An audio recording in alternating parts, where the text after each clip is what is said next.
এবং ত্রিপুরা মতার তাদেরও সমর্থন রয়েছে। তদ্রুপ আমাদের পশ্চিমা আসনে যিনি লড়ছেন ভারতীয় জনতা পার্টির তরফ থেকে, উনি আপনাদের সবার পরিচিত মুখ, আমাদের প্রাক্তন মুখ্যমন্ত্রী এবং রাজ্যসভার সদস্য শ্রী বিপ্লব কুমার দেব মহোদয়। বন্ধুগণ, আমার এখনো মনে আছে কিছুদিন আগে আমাদের 23-এর যে বিধানসভার নির্বাচন হয়ে গেল, তার কিছুদিন বাদেই আমাদের বক্সনগরে নির্বাচন হয়েছে, উপনির্বাচন, ধনপুরও উপনির্বাচন হয়েছে। সেখানে যাওয়ার পর বক্সনগরে সংখ্যালঘু সম্প্রদায় সবচেয়ে বেশি, আপনারা সবাই জানেন, 65%-এর উপরে ওখানে। ধনপুরও তদ্রুপ। সেখানে আমরা গত যে উপনির্বাচন আমরা লড়লাম, সেখানে আমরা কি দেখলাম আপনারা সবাই জানেন। অনেকে বলছেন অসম্ভব, বক্সনগর থেকে আপনারা জিততে পারবেন না। আমি প্রতিদিন এই উপনির্বাচনের সময় আমি বক্সনগরও গেছি এবং ধরেও গেছি। আমরা কি দেখলাম সেখানে গিয়ে দেখলাম বক্সনগরে আমরা 30,000-এর উপরে ভোটে আমরা জয়লাভ করেছি ভারতীয় জনতা পার্টি। এবং শুধু তাই নয়, সেখানে জামানত জব্দ করে দিয়েছি এই কমিউনিস্ট পার্টিতে। এবং ধনপুরে যেখানে আমরা গত সাধারণ নির্বাচনে মাত্র 3,500 ভোটে জিতেছিলাম, সেখানে 18,000 ভোটে আমরা জিতেছি। দিল্লিতে যখন আমি যাই, সবাই অবাক হয়ে আমাকে জিজ্ঞেস করলেন আমাদের কেন্দ্রীয় নেতৃত্বরা যে এটা কি করে সম্ভব হলো। আমি বললাম যে সবকা সাথ সবকা বিকাশ বিশ্বাস আর তার প্রয়াসের মন্ত্র নিয়ে যখন আমি মানুষের কাছে যাই, তারা মোদিজির উপর বিশ্বাস রেখেছে, আমাদের উপর বিশ্বাস রেখেছে, তবেই সেটা সম্ভব হয়েছে। এটা একটা সারা ভারতবর্ষের মধ্যে আলোচ্য বিষয়। আমি এই কথাগুলো এই কারণে বললাম যে মোদিজি শুধু কথায় বলেন না, গ্যারান্টির সবসময় দেন, এবং গ্যারান্টির মাধ্যমে যাতে এই গ্যারান্টির যে কথাগুলো যে এতদিনের মধ্যে কাজটা সম্পন্ন করতে হবে তারও গ্যারান্টি দিচ্ছে। সেইভাবে আমাদের মাননীয় প্রধানমন্ত্রীজি কাজ করছেন। আমরা জম্মু অ্যান্ড কাশ্মীরের কথা আপনারা যদি বলি, 370 ধারা নিয়ে কত রকমের কথা, 35-এ নিয়ে কত রকমের কথা। আজকে যখন জম্মু অ্যান্ড কাশ্মীরের সেই ধারা বিলোপ করা হলো, আজকে জম্মু অ্যান্ড কাশ্মীরে যদি যান, ওখানকার মানুষ, সেখানেও সংখ্যালঘু সম্প্রদায়ের সংখ্যা অনেক বেশি। সেখানে মানুষ এখন বলছে যে মনে হচ্ছে আবার আমরা নতুন ভাবে স্বাধীনতা পেয়েছি। অদ্ভুত এক অবস্থা ছিল সেখানকার এই 370 ধারার কারণে। ওখানে যারা মুসলিম মহিলারা ছিলেন, সংখ্যালঘু মহিলারা ছিলেন, সেখানে বাইরের অন্য প্রদেশের কাউকে যদি ওদের বিয়ে করতেন, তাহলে সেখানকার জায়গার অধিকার তাদের থাকতো না। আজকে আমরা কি দেখলাম, তারা সেই স্বাধীনতার স্বাদ পেয়েছে। এটা কিরকম কথা যে আমার কাশ্মীরে থেকে, জম্মুতে থেকে আমার জম্মুতেই শাদী করতে হবে? আমরা তো যে কোনো জায়গায় এটা আমার ইচ্ছে, আমার গার্জিয়ানের ইচ্ছে, যে কোনো জায়গায় আমার বিয়ে শাদী আমি দিতে পারি। সেই জায়গায় মাননীয় প্রধানমন্ত্রীজি কাজ করছেন। আমরা অনেক কথা শুনেছি, জম্মু অ্যান্ড কাশ্মীরের 370 ধারা যদি অবলব্ধি ঘটে, সারা ভারতবর্ষের মধ্যে রায়ট হবে। কিছুই হয়নি। আমাদের ট্রিপল তালাক, এই তালাকের কথা আমরা অনেক সময় শুনেছি। আমাদের যারা সংখ্যালঘু মহিলারা আছেন, তারা আজকে যখন এই ট্রিপল তালাক যখন আমাদের মাননীয় প্রধানমন্ত্রীজি ওনার কারণে এসে হলো, আজকে সবাই একটা মুক্তির স্বাদ পেয়েছে। বন্ধুগণ, আমি এই কথাগুলো বললাম এই কারণে যে সারা ভারতবর্ষের মধ্যে এখন মানুষ বোধ করছে, ফিল করছে যে মাননীয় প্রধানমন্ত্রীর উপর আমরা আস্থা রাখতে পারি। যেটা উনি বলেন সেটাই করেন। আপনারা সবাই দেখেছেন যে কিছুদিন আগে মাননীয় প্রধানমন্ত্রীজি আমাদের ত্রিপুরাতে প্রায় 16টার মতো জিএলসিটি যুক্ত যে গ্যারান্টির গাড়ি পাঠিয়েছিলেন। এখানে সমস্ত ত্রিপুরার প্রতিটা প্রান্তে সেই গাড়িগুলো ঘুরেছে। সেখানে কি এই গাড়ির মধ্যে ছিল যে এতগুলো বেনিফিশিয়ারি স্কিম মাননীয় প্রধানমন্ত্রীজি করেছেন, এবং সেইগুলো যাতে সব মানুষ প্রতিটা প্রান্তের প্রতিটা লাস্ট মাইলের যে ব্যক্তি তাকে যেন দেওয়া হয়, সেই কারণে সেই গাড়িগুলো প্রতিটা জায়গায় মেলা করে অ্যাওয়ারনেস করে সেই কাজটা করেছেন। আমাদের ত্রিপুরা সরকারও কি করে সুশাসন মাননীয় প্রধানমন্ত্রীজির জন্মদিনে আমরা 2022-এ সেটা শুরু করেছিলাম একই ধাঁচে। অর্থাৎ আমরাও চেয়েছি যে সেন্ট্রালের এবং স্টেটের যে বেনিফিশিয়ারি স্কিমগুলো আছে সেই স্কিমগুলো মানুষের কাছে যেন আমরা পৌঁছাতে পারি।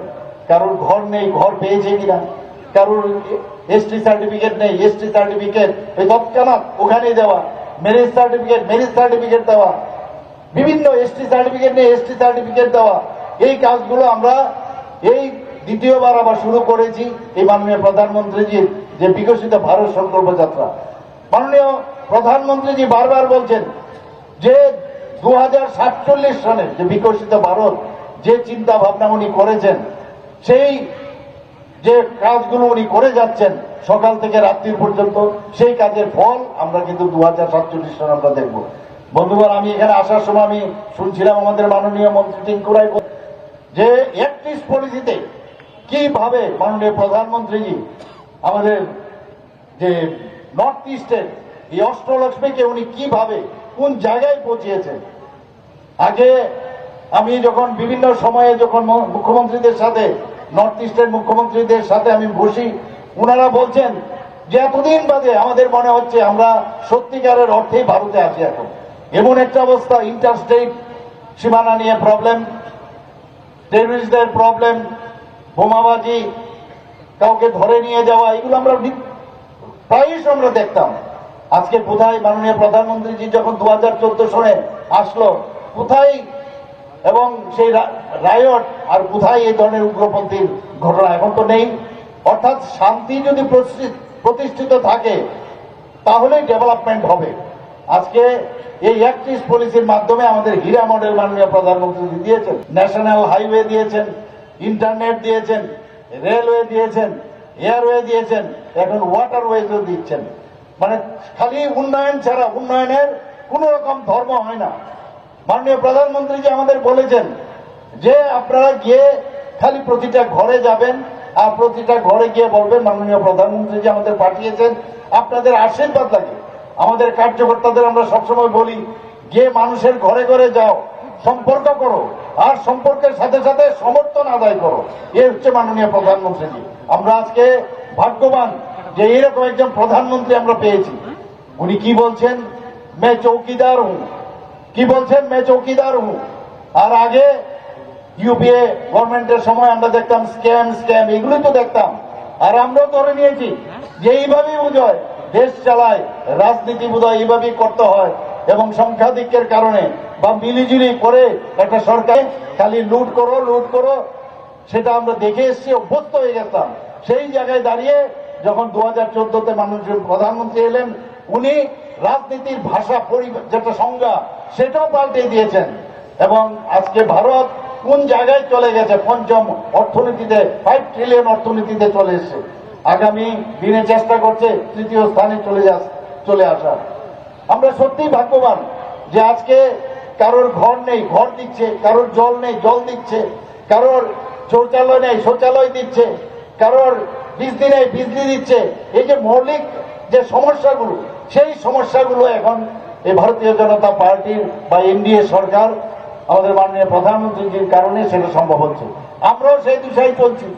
আমাদের এখানে আমরা কি করছি আপনারা জানেন, মাত্র 700 টাকা করে ভাতা দেওয়া হতো, 33 রকমের ভাতা দেওয়া হতো। সেই 33 রকমের ভাতার মধ্যে 15 টাকা দিত। আমাদের ভারতীয় জনতা পার্টি সরকার আসার পর সেটাকে আমরা 1000 করলাম। 1000 করার পরে এবার 1 লাফে আমরা 2000 করেছি। ভারতবর্ষের যখন বিভিন্ন মুখ্যমন্ত্রীদের সাথে আমার কথা হয়, কোথাও 2000-এর ভাতা কোথাও ভারতবর্ষের কোনো জায়গায় দেওয়া হয় না। বন্ধুগণ, আমরা সেটা দিচ্ছি। আমার এখানে প্রায়শ যখন আমার প্রতি বুধবারে যখন আমি আগরতলায় থাকি বা ত্রিপুরাতে আমি থাকি, আমার এখানে প্রতি বুধবারে মানুষ দেখা করতে আসে মুখ্যমন্ত্রী সময় পরিষদে। সেখানে আমি দেখলাম বেশিরভাগ লোক স্বাস্থ্য সম্পর্কিত সমস্যা নিয়ে আসে।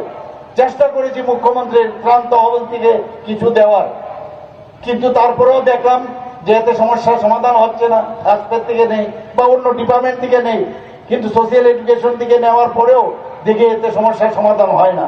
মাননীয় প্রধানমন্ত্রীজি সবচেয়ে বড় যে একটা স্কিম বানিয়েছেন প্রধানমন্ত্রী জন আরোগ্য যোজনা, এর মধ্যে যে সারা ত্রিপুরার যে মানুষ কভারেজ পেয়েছে, তারপরেও যে লোক তারা কিন্তু প্রায় 4.15 লাখ যারা হাউস হোল্ড আছে তারা পাচ্ছিল না। সেই জায়গায় মাননীয় অর্থমন্ত্রী আমাদের ত্রিপুরার, ওনার সাথে আমি কথা বললাম কিছু একটা করতেই হবে। তারপর আমরা কি করলাম, মুখ্যমন্ত্রী জন আরোগ্য যোজনা করলাম। সেখানেও একই দাঁতে 5 লাখ টাকা করে প্রতি বছর প্রতিটা ফ্যামিলি পাবে। এখানে যারা আছেন, মঞ্চে যারা আছেন, আমরা সবাই এই 5 লাখ টাকার এবং একই ধাঁচে প্রধানমন্ত্রী জন আরোগ্য যোজনার যে স্কিম, সেই ধারায় আমরা সেই চিন্তা ভাবনা আমরা করেছি। সেটা অলরেডি গত 3-4 দিন আগেও আমার কাছে যা খবর আসলো, প্রায় 5 থেকে 6 লাখ লোক অলরেডি তার এনরোল করে দিয়েছে। আপনার মোবাইলের মাধ্যমে এনরোল করা যায়। তো এইভাবে এই সরকার, যে আমার সরকার, সেই দিশায় আমরা কাজ করছি। আপনারা দেখেছেন যে আমাদের এসএইচজি গ্রুপ সবচেয়ে, আমরা সবসময় বলি মা বোনরা, মাননীয় প্রধানমন্ত্রীজি বলেন যে মা বোনদের যদি আমরা শক্তিশালী না করতে পারি তাহলে এই সমাজ কোনোদিন শক্তিশালী হবে না। আমাদের আগে 2017 আগে মাত্র 4000 গ্রুপ এসএইচজি ছিল। আজকে আমাদের এখানে কত, প্রায় 56,000 এসএইচজি গ্রুপ হয়েছে বন্ধুগণ। এতে করে 5 লাখ মহিলা এখন এসএইচজি গ্রুপের সাথে আছে। মহিলারা এখন কাজ করছে, ঘরেরও কাজ করছেন, ঘরের সমস্ত কাজকর্ম সামলাচ্ছেন, আবার অর্থনৈতিক এবং সামাজিক ভাবেও তারা উন্নতি করছেন। আমরা আমাদের ব্যাংকের মাধ্যমে, আমাদের গভর্নমেন্টের বিভিন্ন স্কিমের মাধ্যমে ওনাদেরকে সাহায্য করার চেষ্টা করছি। কেউ কৃষিকাজে ব্যস্ত আছেন, নিজের প্রোডাকশন তৈরি করছেন, এতে করে তাদের আর্থসামাজিক উন্নয়ন হচ্ছে। তো এত বড় একটা সামাজিক পরিবর্তন, আমরা মাননীয় প্রধানমন্ত্রী যে কথা বলেন যে সমাজের পরিবর্তনের মাধ্যমে আমরা সরকারের টিকে থাকতে চাই, সেই দিশায় আমরা কাজ করি। বন্ধুগণ, ডাবল ইঞ্জিন সরকারের একটা ঘটনা আপনাদের না বললে নাই হয়। কত সুবিধে একবার আপনারা জানেন যে মণিপুরে আমাদের যারা ছেলে মেয়েরা পড়াশোনা করছিল, তারা হঠাৎ করে তারা মণিপুরের এই ঘটনার জন্য তাদের গার্জিয়ানরা আমার কাছে এসে বলছে আমাদের ছেলে মেয়েকে বাঁচান, মণিপুর থেকে ওনাদেরকে নিয়ে আসার ব্যবস্থা করুন। এমন এক অবস্থায় আমি ইউনিয়ন এভিয়েশন মিনিস্টারের সাথে কথা বললাম। রাত্রে 12:30টার সময় উনি একটা স্পেশাল ফ্লাইট দিল। সেই ফ্লাইটে এবং পরের দিনের আর একটা ফ্লাইটে প্রায় 250-র মতো স্টুডেন্টকে এই ত্রিপুরাতে আমরা নিয়ে আসলাম। এই হচ্ছে ডাবল ইঞ্জিনের সরকারের এই সুবিধে। বন্ধুগণ, আপনারা জানেন প্রায় 11টার মতো বিভিন্ন অ্যাকর্ড নর্থ ইস্টে হয়েছে। প্রধানমন্ত্রীজি চাইছেন যে নর্থ ইস্ট যদি ডেভেলপ হয় তাহলে ভারতও ডেভেলপ হবে, কিন্তু অশান্তি তাহলে কোনো অবস্থায় সেটা সম্ভব হয় না। সেই 11টা অ্যাকর্ড উনি করেছেন বিভিন্নভাবে, সীমানা নিয়ে সমস্যা, বিভিন্ন কার্গির সমস্যা, বিভিন্ন জায়গায়। এর মধ্যে এবার 12তম, যেটা আমাদের ত্রিপুরা মথার সাথে আমিও ছিলাম, সেখানেও সে অ্যাকর্ড হয়েছে, সমঝোতা হয়েছে। এতদিন ধরে ভারতীয় জনতা পার্টির সাথে আইপিএফটি ছিল, অনেক রাজনীতি হয়েছে জাতি জনজাতিদের নিয়ে, কিন্তু এবার যখন আমাদের মিনিস্ট্রিতে জয়েন করলো এই ত্রিপুরা মথার সমস্ত মিনিস্টার, 2জনকে আমরা দিয়েছি। তো সেই জায়গায় এখন চারিদিকে আমরা জাতি জনজাতি, আমরা বারবার যেটা চাইছি এক ত্রিপুরা শ্রেষ্ঠ ত্রিপুরা, সেটা আগামী দিন হতে হবেই। সেই দিশায় আমরা কিন্তু কাজ করছি। সব জায়গায় এখন পাহাড়ে হোক সমতলে হোক, সব মানুষ শান্তির মাধ্যমে এই যে নির্বাচন, সেটা উৎসবের মেজাজে সেই নির্বাচন করতে যাচ্ছে। বন্ধুগণ, আপনারা দেখেছেন যে এর মধ্যে যেখানে স্বাস্থ্যের বিষয়, আমি বারবার বলছি যে আমাদের এখন ত্রিপুরাতে 7টা থেকে 9টা সুপার স্পেশালিটি এখন আগরতলা মেডিকেল কলেজে শুরু হয়ে গেছে। ওখানে স্পেশালিস্টের যে 85টা আমাদের স্পেশালিস্ট করার সুযোগ ছিল, সেখানে 100টা এনএমসি আমাদের অনুমোদন দিয়েছে। সেই ডেন্টাল কলেজ, যেটা আমাদের একটা ড্রিম প্রজেক্ট ছিল, ডেন্টাল কলেজ এখন ফার্স্ট ইয়ার ক্লাস শুরু হয়ে গেছে, গভর্নমেন্ট ডেন্টাল কলেজ। এখানে বিএসসি নার্সিং কলেজ শুরু হয়ে গেছে এবং আগামী এখানে ফার্মেসি কলেজ আছে। এবং আমরা আগামী দিন এখানে হোমিওপ্যাথিক মেডিকেল কলেজ করব, আয়ুর্বেদিক মেডিকেল কলেজ করব, এবং সেইভাবেই আমরা একটা মেডিকেল হাব তৈরি করার চিন্তা ভাবনা করছি। বন্ধুগণ, আগে কথায় কথায় বাইরে পড়াশোনা করতে যেত, এখন বাইরে যেতে হয় না। আমাদের ছেলেমেয়েরা আমাদের এখানেই পড়াশোনা করতে পারে। এবং আপনারা জানেন যে এখানে আমাদের নর্থ থেকে আরম্ভ করে, সাউথ থেকে আরম্ভ করে এবং গুমতি ডিস্ট্রিক্ট থেকে আরম্ভ করে সারা ত্রিপুরাতে এতগুলো ইউনিভার্সিটি এর মধ্যে শুরু আমাদের হয়ে গেছে এবং তারা সেখানে কাজও শুরু করেছে। তো এখানে আমরা চাইছি যে এডুকেশন হাব, মাননীয় প্রধানমন্ত্রী যে ন্যাশনাল এডুকেশন পলিসি প্রায় 33 বছর পরে এটা নিয়ে অনেক চিন্তা ভাবনা ছিল যে প্রপার এডুকেশন কিভাবে দেওয়া যায়। সেই ন্যাশনাল এডুকেশন পলিসি আমরা কলেজগুলোতে আমরা শুরু করেছি। বন্ধুগণ, যেখানে আমাদের বিভিন্ন ডিস্ট্রিক্ট হসপিটালগুলো আছে সেইগুলোকে আমরা স্ট্রেংথেনিং করার চেষ্টা করছি। ডিস্ট্রিক্ট হসপিটালগুলো যদি স্ট্রেংথেনিং হয় তাহলে পেশেন্টগুলো আননেসেসারি আমাদের স্টেট হসপিটালের উপর তার যেতেও অনেক সময় লাগে এবং অনেক সময় রাস্তার মধ্যেও অনেকের প্রাণ যায়। সেই কারণে আমরা ডিস্ট্রিক্ট হসপিটালগুলোকে স্ট্রেংথেনিং করছি। আমরা ট্রমা সেন্টার শান্তিরবাজারে আমরা করেছি, আমরা সাউথ ডিস্ট্রিক্টে, আমরা উদয়পুরে আমরা সেখানে ট্রমা সেন্টার করেছি, আমবাসাতে আমরা ট্রমা সেন্টার করেছি, আগরতলায় তো আগেই ছিল, ধর্মনগরও আমাদের ট্রমা সেন্টার, এর মধ্যে আমরা করবো। আপনারা কার্ডিয়াক কেয়ার সেন্টার আমরা আমবাসাতে করেছি, জায়গায় সেখানেও মেডিকেল হাব আমরা তৈরি করার চেষ্টা করছি। বন্ধুগণ, আপনারা সবাই জানেন যে এই কমিউনিস্টরা বারবার বলেন যে গণতন্ত্রকে রক্ষা করার জন্য এই নির্বাচন। বন্ধুগণ, সিপিএম কমিউনিস্টরা বা গণতন্ত্র কখনো শুনেছেন? ওনাদের যে বাইলজ আছে, আমি ওনাদেরকে গত পরশুদিন এক জায়গায় আমি বলেছি, আপনারা ভালো করে আপনাদের বাইলজটা পড়ে আসবেন। এখানে ক্লিয়ার কাট বলা আছে যে আমাদের যারা শ্রমিক আছে তাদেরকে নিয়ে এখানে মানে রক্ত বিপ্লব করতে হবে। বিপ্লবের মাধ্যমে সেখানে ডেমোক্রেসি থাকবে না, নো ডেমোক্রেসি, সেখানে ডিক্টেটরশিপ থাকবে এবং মার্ক্সবাদ লেনিনবাদের যে চিন্তাধারা সেখানে এস্টাবলিশ করবে। তো কোথার থেকে ওরা গণতন্ত্রের কথা বলছে? ওনাদের 35 বছরের রাজত্বকালে আমরা দেখেছি গণতন্ত্র কাকে বলে, আমরা সবাই জানি। আমরা দেখেছি সে কালো দিনগুলো মানুষ ওকে টেস্ট করেছে। আর কংগ্রেসের কথা বলে তো লাভই নেই। কংগ্রেসের যে সুযোগ দিয়েছিল, মানুষ চেয়েছিল যে কমিউনিস্টদের ছেড়ে আরেকটা অপশন ওনারা চয়েস করেছিল, সেটাও আমরা দেখেছি। 10 বছর যখন ওরা রাজত্ব করলো কমিউনিস্টরা, 5 বছরের জন্য কংগ্রেস এখানে জোট সেটা রাজত্ব করেছে। আমরা সবাই জানি কি অবস্থা ছিল সেখানে। সে একই ধারায় তারাও সেই এখানে ত্রিপুরার রাজত্ব করেছে। খুন, সন্ত্রাস, অগ্নিসংযোগ, নির্বাচনোত্তর সন্ত্রাস, এগুলো তো আমরা নিত্যনৈমিক আমরা সেই ঘটনাগুলো দেখেছি। কিন্তু 2023-এর যে জেনারেল ইলেকশন হলো বিধানসভা, আমি বারবার বলেছি ত্রিপুরাতে আমরা ইতিহাস সৃষ্টি করে যাব, যাতে করে সারা জীবন মনে রাখবে যে গণতন্ত্র কাকে বলে। কোন জায়গায় কোন ঘটনা উপঘটনা কোন ধরনের কোন ঘটনা আসেনি, আমরা নির্বাচন আমরা করেছি। আর এই কংগ্রেস সিপিএম তারা হাতে হাত মিলিয়ে বলছিল যে এইবার নাকি ওরা চলে আসবে, কিন্তু কিছুই হলো না। একমাত্র মোদীজির সরকার এবং ভারতীয় জনতা পার্টির যে সরকার, এনডিএ সরকারের পরে যদি আমরা আস্থা রাখি তবেই আমরা সব দিকে আমরা সুরক্ষিত থাকবো। আমাদের নিরাপত্তা, আমাদের আর্থসামাজিক উন্নয়ন, আমাদের ধার্মিক উন্নয়ন, সব দিক দিয়ে আমাদের উন্নয়ন হবে। তবেই আমরা এই দেশকে সামনের দিকে এগিয়ে নেব। G20-র কথা যদি বলি, আপনারা দেখেছেন ত্রিপুরা তো G20-র এখানে সায়েন্স 20 হয়ে গেছে। সব মানুষ বিদেশ থেকে প্রচুর লোক এসছে এই ত্রিপুরাতে। ওনারা এসে বলছেন, কয়েকজন যে বলছেন ত্রিপুরা তো ছোট্ট জায়গা কিন্তু এত সুন্দর ডেভেলপ আমরা ভাবতে পারিনি কোনোদিন। সেখানে ওরা বাইরের থেকে এখন আমরা পর্যটনের দিক দিয়ে আমরা চেষ্টা করছি সেটাকে কিভাবে উন্নয়ন করা যায়।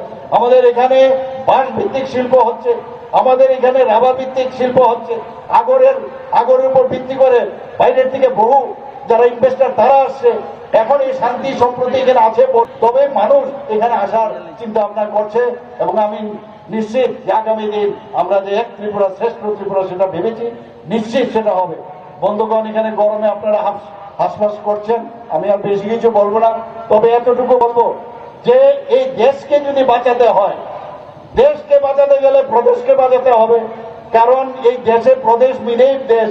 তো ত্রিপুরা রাজ্যকে এক ত্রিপুরা শ্রেষ্ঠ ত্রিপুরা যদি করতে হয়, আমাদের ভারতীয় জনতা পার্টির যিনি মনোনীত প্রার্থী আমাদের রাজকন্যা মহারানী কৃতি সিং দেববর্মা মহোদয়